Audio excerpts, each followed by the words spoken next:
सोनूश पप्पा मी येते एक राऊंड मारून. बर बर ये. सोनू बस तिकून. जाय ग मम्मी, मी नाही येत, मला भीती वाटते. तू अजून लर्निंग मध्ये आहे. अगं इकडे इकडे इकडे. सोनूश मम्मी इकडे. तो हे काय लिहिलं गाडीवर असं? अहो सोनूश पप्पा माझ्याकडे अजून लर्निंगचंच लायसन आहे ना. तो पोलीसवाल्यानं पकडून त्यांनी मला विचारलं इथं लिहिलं नाही म्हणून असं लिहिणं पडतं. अगं मग यल लिहित असते ना यल. शी काय लिहिलं? आपण महाराष्ट्रात राहतो, महाराष्ट्रात आपल्या भाषेचा आपल्याला अभिमान पाहिजे. आपण काही इंग्रजाची अवलाद आहे का यल लिहायला? बापरे. आणि हे काय लिहिलं? सावधान, चालिका शिकत आहे. चालिका? मग का चालक लिहू का?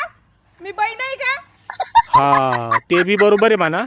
आणि कशाचा चेंडू काढला? व्हॉलीबॉल आहे का फुटबॉल आहे? बाई सोनूश पप्पा तुम्हाला एवढंच माहित नाही का? टेरिंग म्हणते त्याला, टेरिंग. टेरिंग आहे का? हा जाय मग बैस टेरिंग वर.